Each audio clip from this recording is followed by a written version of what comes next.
comme vous vous en doutez, j'ai pour mentalité qu'on peut vraiment améliorer sa vitalité, améliorer sa santé par l'alimentation. Donc, quand j'ai découvert que l'Académie végétale donnait un cours sur la gestion du stress par l'alimentation, j'ai comme vraiment voulu en apprendre davantage et aussi vous présenter cette thématique-là. Donc, j'ai invité Laura, qui est fondatrice de l'Académie végétale par Crudescence, à faire une capsule vidéo pour qu'on puisse vous présenter d'une part comment le stress agit sur le corps et comment on peut nourrir notre organisme pour essayer de pallier un peu les effets secondaires du stress. Donc, Laura, je te laisse présenter un peu c'est quoi le concept de l'Académie végétale, puis ensuite, tu vas nous présenter plein d'ingrédients et comment les utiliser. Alors, l'Académie végétale, c'est une école qui est partie de Crudescence à la base. On est toute une équipe de professeurs de Crudescence à s'être séparés avec le soutien de Crudescence pour fonder cette école, l'Académie végétale, dont l'objectif premier est l'enseignement. Comme ça, on se spécialise vraiment dans cet enseignement d'une alimentation saine et gourmande. J'insiste vraiment sur gourmande. Oui, et je seconde. Parce que je suis très gourmande d'abord, mais aussi parce que pour moi, manger sainement, si c'est pas gourmand, ça n'a pas vraiment de sens. Et puis, on va convaincre peut-être 2-3 personnes de le faire vraiment strictement, mais ça va être plate, puis ça va être vraiment triste en fait. Fait que on veut vraiment que ce soit gourmand, en plus d'être sain. Et on tient vraiment à ce que ce soit sans jugement, sans dogmatisme. Ça, c'est un autre point très important de notre école. Parce que c'est cette souplesse qui permet au plus grand nombre de changer leur alimentation petit à petit. Donc, c'est vraiment ouvert à tout le monde, quelle que soit notre façon de manger habituelle. Oui, parce que souvent, les gens ils pensent que c'est juste pour les végétariens, juste pour les vegans. Moi, je suis ni un ni l'autre. Et bien, c'est ça. Je consomme ce type d'alimentation-là et ça m'intéresse. Donc, c'est pour tout le monde. Tout à fait. C'est vraiment pour tout le monde. Oui, ce qu'on propose comme alimentation, c'est une alimentation qui est végétalienne, mais on n'insiste pas vraiment là-dessus. En fait, c'est juste comment rajouter plus de fruits, de légumes, de graines, de noix dans votre alimentation. Et ça, tout le monde veut le faire, en fait. Donc, exactement. C'est vraiment comment intégrer plus de bonnes choses plutôt que de se concentrer sur ce qu'on doit enlever. Parce que se concentrer sur ce qu'on doit enlever, c'est sûr que c'est plus difficile. Alors que là, on reste dans la joie et la bonne humeur et la gourmandise. Donc, on donne pas mal de cours, en fait, des cours qui sont à la carte, qui sont les soirs, les fins de semaine, sur comment changer son alimentation petit à petit, comment faire soi-même ses fermentations, comme son kombucha par exemple, ou comment faire soi-même des déjeuners santé, des lunchs, etc. Et on donne également des consultations de coaching alimentaire. Et on donne ça vraiment pour les gens là, qui veulent savoir par où partir. Ceux qui ont vraiment besoin d'être encadrés et d'être accompagnés sur du long terme. Donc, on propose ça. Parfait. Et on donne également des conférences en entreprise dans le cadre de la santé au travail.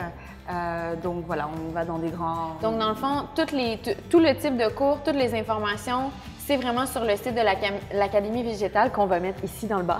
Tout à fait, l'académievégétale.com. Et puis là, on voit vraiment toute la variété de cours qu'on a. On en a énormément, donc tout le monde va y trouver son bonheur. Parfait. Puis aujourd'hui, c'est comme un genre de résumé, si on veut, d'un des cours qui est offert, qui est en lien avec le stress. Tout et à là, fait. tu m'expliquais… C'est un sujet qui est vraiment, qui nous était vraiment demandé en fait, parce que la gestion du stress, c'est quelque chose… En fait, tout le monde a affaire au stress. Et en fait, ce que j'explique souvent en consultation puis dans nos cours, c'est qu'on ne peut pas vraiment changer le stress. Il y a des choses dans la vie qui nous stressent, puis on ne peut pas avoir un impact sur les choses qui nous causent du stress. En revanche, on peut vraiment changer la réaction qu'on a face au stress. Exactement. Parce que plus notre corps va être dévitalisé par une fatigue digestive chronique, par une intoxication, par un déséquilibre du système acido-basique, par un dérèglement de tout notre microbiote, tout ça, ça va faire qu'on va être dévitalisé. Et si on est dévitalisé, eh bien, on n'a pas les outils dans notre corps pour traverser ce changement, ce qui est la définition même du stress. C'est comment traverser un changement. Et donc, ça devient de plus en plus difficile. Donc, comment on va faire pour traverser ce stress, ce changement? On va essayer de donner à notre corps tous les outils par les bons nutriments, par les bons micro-organismes, etc., dans l'alimentation. Oui, parce que, tu sais, juste pour donner une comparaison, en fait, c'est comme quand les gens, moi j'entends souvent « Oh mon Dieu, je suis tellement dans le jus, j'ai pas le temps de faire de l'activité physique. » C'est comme la pire idée. Ouais. Tu sais, justement, de trouver un espace dans son horaire pour faire ça, ça nous aide à, comme tu dis, passer au travers de cette période-là qui est un petit peu plus stressante. C'est la même chose avec l'alimentation, c'est de donner les outils à son corps pour essayer qu'il ait le plus d'énergie pour essayer de combattre ça. Exactement. Notre corps, c'est une machine qui est faite pour savoir le traverser, en fait. Ouais. Nous, on sait faire stress, repos, stress, repos. Le problème, c'est qu'on ne se repose jamais, donc on ne donne jamais au corps les outils pour le faire. Mais en changeant quelques petites choses dans son alimentation, on va arriver à aider notre corps, justement, à faire lui-même ses adaptations et puis à gérer plus sereinement le stress. Donc, Parfait. on a pas mal d'ingrédients aujourd'hui pour gérer ce stress-là. Alors, j'ai envie de commencer peut-être par tout ce qui est vert. Ouais. À l'académie, justement, on enseigne vraiment l'importance de cette belle couleur, la couleur verte, dans notre alimentation. S'il y a une chose que les gens doivent retenir de nos cours, c'est qu'il faut manger, plutôt que de se plonger dans un nouveau régime, dans un dogme alimentaire, c'est de rajouter plus de vert, plus de vivant et plus de varié. Ça, c'est vraiment fondamental. J'aime ça, c'est comme 3V. Exactement. On s'en rappelle. Les 3V, exactement. Et donc, c'est par cette couleur verte que j'aimerais commencer sur la gestion du stress. Parce qu'en fait, l'équilibre acido-basique est extrêmement important. Il faut comprendre ce qui se passe en fait quand on est en période de stress. Quand on est en période de stress, toute l'énergie de notre corps est concentrée pour soit fuir, soit résister, combattre en fait face à la raison du stress. Donc, tout ce qui n'est pas vital va être mis entre parenthèses. Ce qui n'est pas vital, c'est des choses qui sont quand même importantes dans notre vie. Donc, ça va être la digestion, ça va être la fertilité, ça va être le bien-être, la réflexion, etc. Donc, si ma digestion est entre parenthèses, ça veut dire que tout ce qui n'est pas digéré va être stocké. Et le corps humain le stocke sous la forme de déchets. Or, il faut savoir que nous sommes une espèce qui est alcaline, c'est-à-dire que notre liquide principal, le sang, a un pH alcalin, à peu près à 7,4, et doit toujours rester alcalin. Sinon, c'est vraiment fatal en fait, donc il doit rester alcalin. Et ce qu'on veut, c'est vraiment garder cet équilibre-là. Sauf que quand on augmente les toxines, parce que justement on digère moins bien en période de stress, les toxines vont augmenter le taux d'acidité puisque les toxines sont toujours acides, ce qui fait que le corps va commencer à se débalancer. Or, la priorité de notre corps, justement, c'est cet équilibre. Le pH doit rester à 7,4. Donc, il va se débrouiller, notre corps, pour aller chercher ce qui va l'alcaliniser. Et qu'est-ce qui va aller chercher? C'est les minéraux dans les légumes verts. Donc, c'est pour ça qu'on veut manger plus de verre, puisqu'on veut tous ces minéraux qu'on va trouver, par exemple, dans le kale. Qu'on aime tant. Exactement. Donc, le kale qui est très à la mode, mais ça peut être n'importe quoi. Ça peut être du cresson, de la mâche, de la laitue, des épinards, de la bêta-carre, de la roquette. Enfin, allez-y vraiment sur votre… sur ce qu'on aime. Tout ce que vous aimez. Mais on essaie de varier. Essayez de varier. J'ai dit vert, vivant et varié. Donc, dans le vivant, justement, un symbole du vivant, c'est les jeunes pousses, les jeunes… Dès qu'on veut manger quelque chose de vert ou des végétaux, il vaut mieux toujours les choisir le plus jeune possible, en fait, parce qu'il y a plus d'enzymes, c'est beaucoup plus nutritif aussi. Donc là, par exemple, on a des pousses de tournesol. Ça, c'est tellement bon. C'est vraiment mes pousses préférées, c'est pour ça que je les ai choisies. Mais ça peut être des pousses de tout et n'importe quoi. Alors, il y en a peut-être qui disent « Ah oui, mais moi, j'aime pas trop ça, les pousses ». Sachez que les pousses goûtent ce que goûte le légume. Il y a des pousses de brocoli, il y a des pousses de roquette, il y a des pousses de coriandre. Donc, si vous aimez la coriandre, mangez des pousses de coriandre. Il y a vraiment toutes sortes de pousses et de germination. J'ai également posé là du basilic parce qu'en fait, toutes les petites fines herbes comme la coriandre, le basilic, le persil, etc., on ne pense pas vraiment à en consommer beaucoup, mais c'est une excellente source de verre et de minéraux. Donc, on peut en rajouter dans les smoothies, dans les salades, à profusion. Ça ajoute tellement de goût. Tu sais, les épices fraîches, c'est comme… Ça change vraiment toute la personnalité de votre smoothie. Vous mettez quelques feuilles de basilic ou de menthe dans votre smoothie, puis là, c'est vraiment super bon. Donc ça, ce serait la catégorie vraiment de tout ce qui est vert, tout ce qui est jeune, les pousses, les feuillus, mais évidemment, on varie tous les légumes. Mais si on peut augmenter la dose de vert, Donc comment on va faire pour en consommer plus? D'abord dans les salades, mais aussi dans les jus verts. Ça c'est vraiment super bon de boire des jus verts. Dans les smoothies, on en a parlé. Donc il y a vraiment toutes sortes de façons. Il y a même des trucs, juste un petit truc, là, moi j'ai commencé à faire ça justement, faire les wraps qu'on fait à la maison, par exemple, à la place de prendre un pita, moi j'ai commencé à utiliser ça, de la romaine, de la Boston, des trucs comme ça. Puis je le roule, je mets des légumes à l'intérieur, une protéine, qu'est-ce que vous voulez, puis tu le roules, puis c'est vraiment super bon. C'est super bon, tu peux faire ça avec du chou, avec de la bêta-carbe, avec plein de choses. Donc oui. Après, comme autre aliment, il y a tous les aliments qui sont énergisants puis qui vont aller aider les glandes surrénales en fait, qui sécrètent la cortisol, l'adrénaline, etc. en période de stress. Et donc, ils vont avoir tendance à se fatiguer. Donc, nous, on veut les nourrir avec des bonnes sources. Pour les tonifier, en fait. Exactement. Donc, ça va être des bonnes sources de protéines, notamment. Donc, par exemple, le pollen. Le pollen, ça, c'est un super aliment. On est fan. C'est super bon déjà, c'est super beau dans les recettes, c'est vraiment magnifique. Vous pouvez saupoudrer ça sur un bol smoothie, sur une salade. Moi, je mets ça dans les vinaigrettes aussi. Ah, c'est vraiment une bonne idée, j'avais pas pensé. Moi, je les mange comme ça. Ou manger comme ça, comme collation, c'est vraiment super bon. Et ça, c'est extrêmement… En fait, c'est un multivitamine et minéraux naturel. Donc, ça va vraiment aider à alcaliniser et en même temps, comme c'est très riche en protéines, ça va aider les glandes surrénales, donc ça va aider à traverser le stress. C'est adaptogène. Adaptogène, c'est la manière dont on qualifie les aliments qui aident à traverser le stress. OK, parfait. Autre aliment, ça va être le maca. Alors le maca, c'est vendu au Québec sous la forme de poudre. En fait, c'est un gros, comme une sorte de gros radis noir qui vient d'Amérique du Sud, du Pérou. Qu'on râpe, j'imagine, pour que ça donne ça? Oui, probablement que ça a été déshydraté et mis en poudre. Et ça, c'est excellent pour le système hormonal. Donc, pour rééquilibrer le système hormonal. Donc, c'est très connu pour tout ce qui est SPM, pour tout ce qui est ménopause, également pour la libido.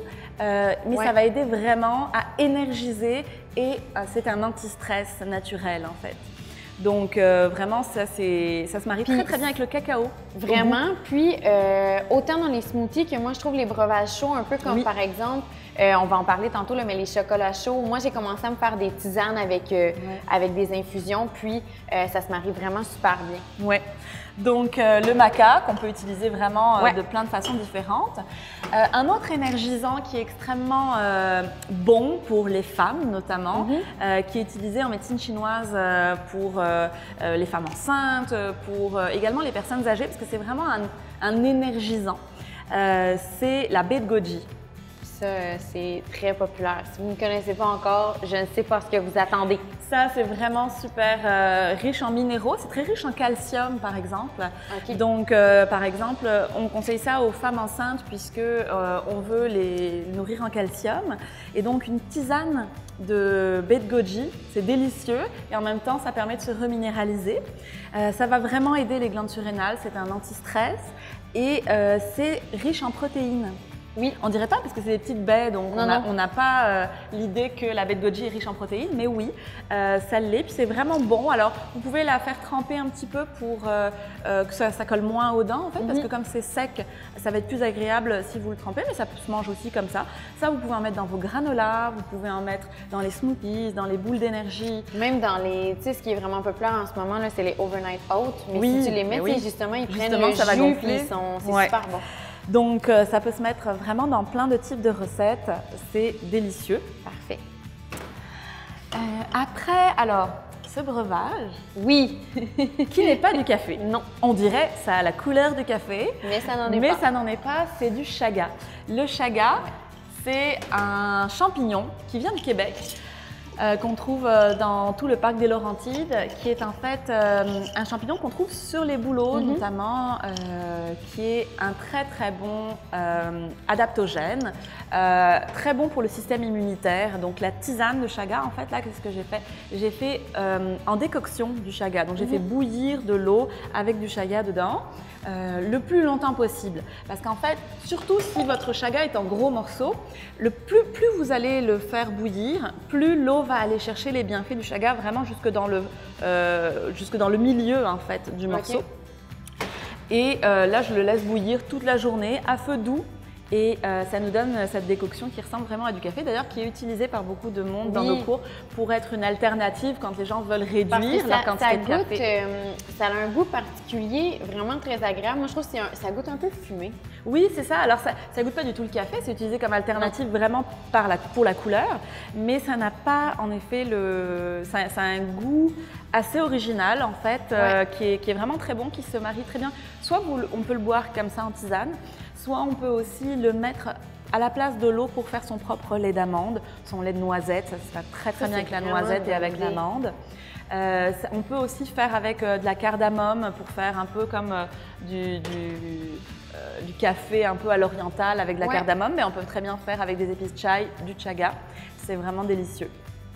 Autre famille d'ingrédients qui vont nous aider en période de stress, c'est toute la famille des algues. Alors là, ça rejoint un peu les aliments verts, puisque les algues sont très, très riches en chlorophylle également. Et là, on a de la spiruline qui commence à être bien connue aussi. C'est une algue d'eau douce qui va être extrêmement riche. C'est une des meilleures sources, avec le pollen, c'est une des meilleures sources de protéines végétales qui existent. Et c'est extrêmement détoxifiant. Or, j'ai dit tout à l'heure que quand on stresse, on va créer des toxines puisqu'on va mal digérer et puis on va créer aussi d'autres toxines autrement que par la digestion. Et ça, c'est un excellent détoxifiant. Donc, ça va nous aider à nettoyer un petit peu notre corps et ça va aider les glandes surrénales justement. Donc, c'est très adaptogène. Parce que c'est énergisant. Là. Moi, je trouve que quand j'en consomme, là, ça me donne un boost. Tout à fait. Donc, la spiruline, ça se met dans les boules d'énergie, ça se met dans les smoothies. Vous pouvez en mettre dans les vinaigrettes également pour les rendre un peu plus vertes. C'est pas mal de fun de faire ça. Autre exemple d'algue, c'est du goémon. Et là, on peut la manger, cette algue-là. C'est plus facile à manger comme ça que de la spiruline qui va avoir un goût beaucoup plus fort. Moi, ça, je le saupoudre sur toutes mes salades. Même si, par exemple, je me fais des pâtes, au lieu de mettre du sel, je vais mettre des algues parce que c'est salé naturellement et c'est super bon. Ah, j'aurais pas pensé. Délicieux. Moi, tu vois, j'aime beaucoup les wakame. Oui. Ça, je me fais des salades et tout, je trouve ça super bon, mais je les connaissais pas. Mais le goémon, c'est vraiment délicieux et ça se trouve en flocons ou en gros morceaux, mais en flocons comme ça, c'est plus facile à disposer en fait sur les salades. Là, on a également mis, alors ce n'est pas un aliment, c'est un extrait d'aliment, c'est de la chlorophylle, mais sachez qu'en consommant plus de chlorophylle dans votre quotidien, donc en mettant de la chlorophylle liquide dans l'eau, mais ça va aider à équilibrer le système acido-basique, donc ça va nous aider en période de stress. Donc, si jamais par moment on oublie un peu de consommer des légumes verts, ça ne les remplace pas, mais ça va quand même aider davantage. En plus, moi je trouve, il y a des saveurs, il y a nature, mais il y a aussi citron, menthe, etc. Donc moi je trouve que ça m'aide à boire plus d'eau parce que c'est plus le fun. Ben oui, c'est ça. C'est comme du sirop, mais c'est du sirop naturel et vraiment délicieux et bon pour la santé. Un autre aliment, c'est le gingembre. Alors, moi, c'est vraiment mon ingrédient préféré dans la vie. Pas mal, moi aussi. Parce qu'en fait, je l'utilise vraiment pour tout. Tu as une migraine, je vais te dire de prendre du gingembre. T'as mal au ventre, du gingembre, besoin d'un boost, mal au cœur, nausées, etc. C'est vraiment utilisé dans plein de cas. Et c'est adaptogène, donc ça va aider justement à traverser le stress. Donc ça, alors moi j'en mets absolument partout. Ça va de la vinaigrette au jus en passant par le smoothie, les boules d'énergie, le chocolat chaud. J'en mets absolument partout, c'est délicieux. Et ce que je fais pour pouvoir l'utiliser plus facilement, c'est que je le presse en jus, donc dans mon extracteur à jus. Ensuite, je le mets dans les bacs à glaçons au congélateur, ce qui fait qu'après, quand j'ai besoin de jus de gingembre, je prends juste un cube de gingembre. Donc je vous conseille de le faire, c'est vraiment pratique. Et ça vous permet d'en utiliser beaucoup plus dans votre quotidien. Vraiment, c'est un super truc. Un autre aliment qu'on aime, évidemment, le cacao. Le cacao. Alors le cacao n'est pas du chocolat. Le chocolat est un plat préparé à base de cacao. Le cacao, donc là c'est la fève qui a été broyée, dont on a séparé le gras qui devient le beurre de cacao de la poudre, de la fibre donc qui devient la poudre de cacao. Et c'est un cacao qui n'est pas torréfié, donc on peut voir que la couleur est plus claire parce qu'il est cru et c'est vraiment une très très bonne source de minéraux. de vitamines, ça va être énergisant également. Donc en période de stress aussi, ça va aider au niveau du système nerveux parce que ça contient Mais ça nous fait pas sécréter justement de la sérotonine, donc c'est comme l'hormone du bien-être. Exactement. On se sent mieux. Ça contient de l'anandamine qui est précurseur de sérotonine en fait. Donc quand on a envie quand on n'a pas le moral et qu'on a envie de manger du chocolat, c'est normal. Le seul truc, c'est de manger du bon chocolat. Donc là, ça, c'est du bon cacao. Puis là, pareil, boule d'énergie, brownies. On a une très belle vidéo sur notre page Facebook d'ailleurs de brownies à base de cacao cru qui est délicieux. Dans les laits froids, chauds, toutes sortes de desserts, c'est vraiment super bon. Et après, il y a toute la famille des bons gras, parce que les bons gras, ça va nourrir le système nerveux. Donc, on a besoin de bons gras, on fait la guerre au gras, mais nous avons besoin de gras. Mais évidemment, il y a une différence entre le gras qui est trans, donc qui est cuit et raffiné, et le gras qui est naturel et cru. Donc là, je vais vous en citer plusieurs. Tout ce qui est noix et graines, comme là, par exemple, ce sont des amandes, mais noisettes, noix de cajou, etc. Tout ça, c'est des bons gras. L'huile de coco. L'huile de coco, ça on adore ça, c'est un super cosmétique en plus, mais ça va être très très nutritif, ça va être énergisant, ça va nous aider à bien nourrir notre système nerveux. L'avocat, on adore. Le chia. Le chia, qui commence à être bien connu aussi, c'est donc une graine qui vient d'Amérique du Sud avec laquelle on peut faire des puddings de chia, on peut en mettre dans ses smoothies, on peut vraiment, ça s'utilise soit moulu, soit entier, mais ça va… Alors si on veut bien nourrir notre système nerveux, c'est mieux de le consommer moulu parce qu'on va aller chercher beaucoup plus les nutriments qui sont dans la graine de chia. Si on l'utilise, parce que ça s'utilise aussi beaucoup pour le transit, tout le système digestif, et là c'est aussi entier, c'est correct, mais pour le système nerveux, plutôt du moulu. Puis moi, je tiens même à mentionner que pour les gens qui ont plus de difficultés, un peu comme moi, là, le moulu est vraiment plus facile à digérer que le entier aussi. Donc, moi, c'est le moulu que j'achète. Je me bats un peu contre mon système digestif. J'en consomme aussi du comme ça, mais l'autre est plus facile à digérer, je trouve. Et dernier ingrédient de la famille des gras qu'on va présenter aujourd'hui, c'est le chanvre. Alors le chanvre, c'est super bon aussi. Sur les salades. Moi, mon nouveau trip, c'est me faire du lait maison de chanvre. J'en ai parlé à n'en plus finir sur mon Instagram. J'adore ça. C'est super bon le lait de chanvre et en plus, c'est un peu… c'est encore plus facile que de faire du lait d'amande maison parce qu'il n'y a même pas l'étape où on filtre. Non, c'est merveilleux. Vous faites juste que blender du chanvre avec de l'eau, vous allez avoir du lait de chanvre. C'est super bon, c'est riche en oméga 3, c'est riche en bonnes protéines. Exactement. Il y a beaucoup de compagnies qui font même des suppléments protéinés à base de chanvre. Donc, ça va vraiment bien nourrir le système nerveux et puis aider aussi les glandes surrénales grâce aux protéines. Donc ça, c'est vraiment parmi les ingrédients que j'aime beaucoup. Et là, on a mis également plusieurs fermentations. Ça va aider à équilibrer le système acido-basique, puis ça va aussi enrichir notre flore intestinale, le microbiote. On sait qu'on a besoin d'entretenir tous nos micro-organismes. Ils sont là pour nous soutenir, pour nous aider, pour aider aussi… la santé de l'intestin, c'est aussi la santé du cerveau. Donc quand on stresse, on a tendance à avoir un système nerveux qui est un peu en difficulté. Donc on veut enrichir justement l'intestin de bons organismes et pour ça, c'est des aliments fermentés. Donc là, on a fait des lactofermentations, de la choucroute, des carottes fermentées au citron confit et on a fait du kimchi. Donc, qui est une choucroute coréenne. Maintenant, là, sur le marché, il y a de tout. Là. Tous les légumes, on peut quasiment les fermenter. De la betterave, du chou, du daikon. Je ne mange que du chou rouge fermenté. Là. Je m'en peux plus. J'adore ça. Fait que c'est super facile à trouver. Oui, non. Puis après, il y a tout ce qui est boisson, comme le kéfir, le kombucha. Il y a vraiment toutes sortes de fermentations. Ça vaut le coup d'en rajouter dans son alimentation de manière régulière, pas trop tous les jours, parce que là, un repas, c'est bien. Mais régulièrement, c'est excellent et ça va nous aider à traverser le stress. Donc, tous ces aliments-là, en fait, c'est pas des aliments magiques qui vont faire qu'il n'y a plus de stress.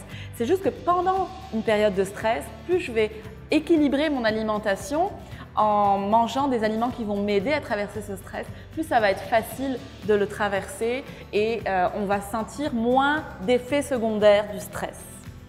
J'adore ça. J'adore ça. J'espère sincèrement que ça va avoir aidé les filles à la maison et les garçons aussi. On va faire une belle liste. Oui. Parce que là, on en a parlé vraiment en détail. On va mettre ça dans un article et aussi, Laura a fait une délicieuse recette de chocolat chaud et gingembre tantôt avec du maca, du cacao. Donc, c'était vraiment là, un breuvage de super aliments qui peut aider aussi au niveau des cravings de sucre. Puis, on va tout mettre ça sur le site. Donc, vous allez avoir la recette, vous allez pouvoir le reproduire à la maison. Puis, ben nous, mais moi, je te dis merci pour toute cette information. Je repars avec une foule de nouvelles connaissances. Et vous, à la maison, ben, on vous dit à une prochaine capsule. Bye!